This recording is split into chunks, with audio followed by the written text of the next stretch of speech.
everyone! Today we're going to be reading Pancho Rabbit and the Coyote by Duncan Tonatiuh.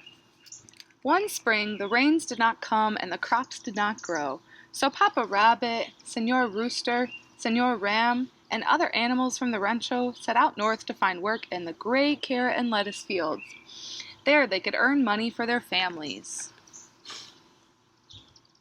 Many harvests went by, and it was finally time for Papa Rabbit to return home.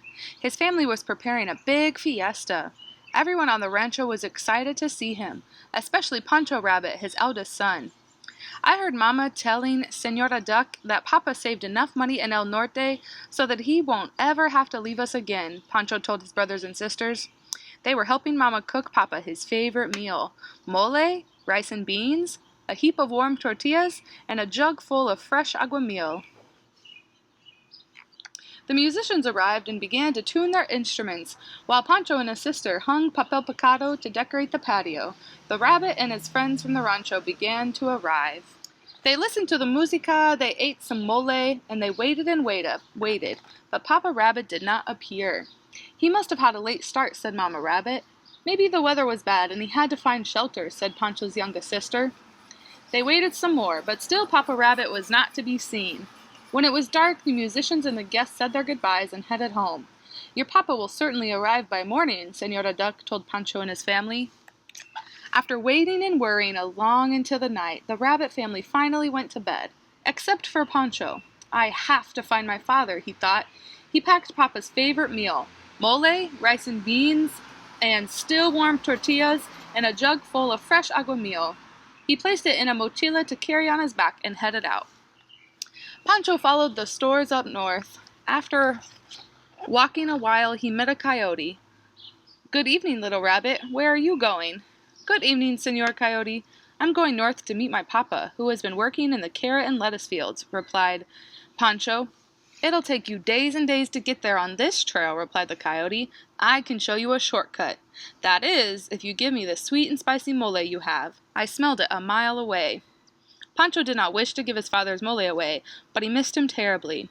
As long as it gets me closer to Papa, he said, he let the coyote have it. The coyote led Pancho to the train tracks. As the sun rose, he showed Pancho how to jump onto a passing car. The train was running so fast, poor Pancho almost fell off. After walking a while, he met a coyote. Good evening, little rabbit. Where are you going? Good evening, Señor Coyote. I'm going north to meet my papa, who has been working in the carrot and lettuce fields, replied Pancho. It'll take you days and days to get there on this trail, replied the coyote. I can show you a shortcut. That is, if you give me the sweet and spicy mole you have. I smelled it a mile away. Pancho did not wish to give his father's mole away, but he missed him terribly. As long as it gets me closer to Papa, he said, he let the coyote have it. The coyote led Pancho to the train tracks. As the sun rose, he showed Pancho how to jump onto a passing car. The train was running so fast, poor Pancho almost fell off. They rode atop the train, zooming through the countryside. When the train slowed for a curve, Pancho and the coyote leapt off. Señor Coyote, I don't know how to swim, said Pancho. The water was murky and rushed by very fast. He was scared. I can help you reach the other side, said the coyote, but I will be exhausted after I do. Once we are across, I will need to eat the rice and beans you are carrying to regain my strength. Fine, said Pancho, as long as it gets me closer to Papa. The coyote picked up a tire that was junked on the riverbank. Pancho gathered all his courage and held on tight. Splash! They jumped into the river. The coyote helped him float to the far bank, and although he did not want to, Pancho gave the coyote the rice and beans just as he had promised. The sun was high in the sky now. Pancho and the coyote walked and soon reached a very tall fence that separated the south from the north. It was impossible to jump or climb over. There is a tunnel you can use, said the coyote, but the snakes. Watch it. If you give them the tortillas you are carrying, I'm sure they will let us through. As long as it gets me closer to Papa, Pancho said, and sighed. The coyote talked to the snakes.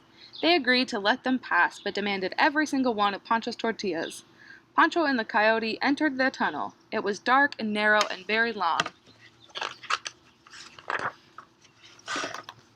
When they emerged, Pancho and the coyote were on the north side of the fence. They were in El Norte. The afternoon sun beat down on them, and there was no shade. The coyote pointed to a hut in the distance. "We can spend the night there," he said. "In the morning I will take you to the great carrot and lettuce fields, and there you will find your papa." Pancho and the coyote walked under the desert sun. Poor Pancho's feet ached.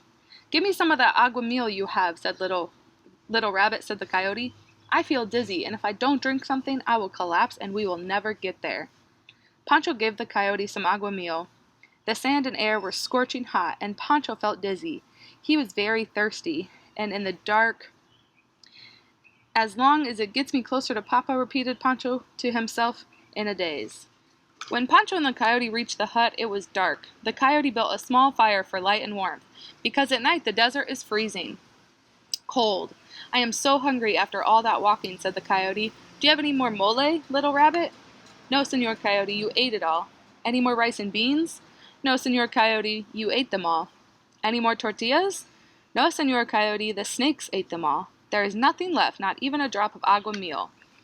"In that case," said the coyote, "I will roast you in the fire and eat you." With a cry, Pancho leapt for the door. He was the fastest animal back on the rancho, and normally he could outrun the coyote, but he was very tired from the long journey. He could not reach the door. He could not reach the window. All he could do was huddle in a corner as the coyote slowly approached.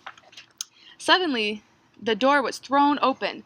Who entered but Papa Rabbit with Señor Ram and Señor Rooster? They soon had the coyote racing outdoors and far away with his tail between his legs.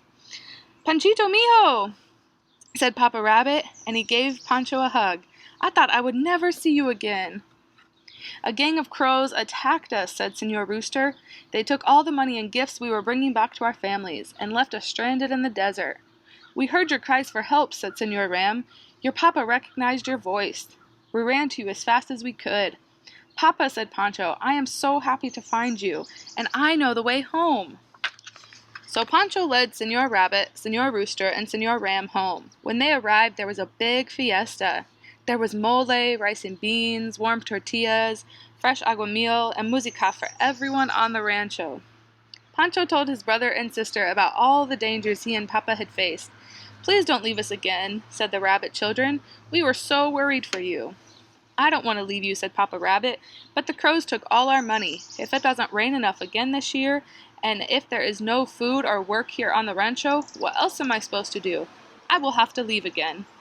"And I will come with you," said Pancho. "We will all go with you," said Pancho's brothers and sisters. "Let's hope it rains," said Mama.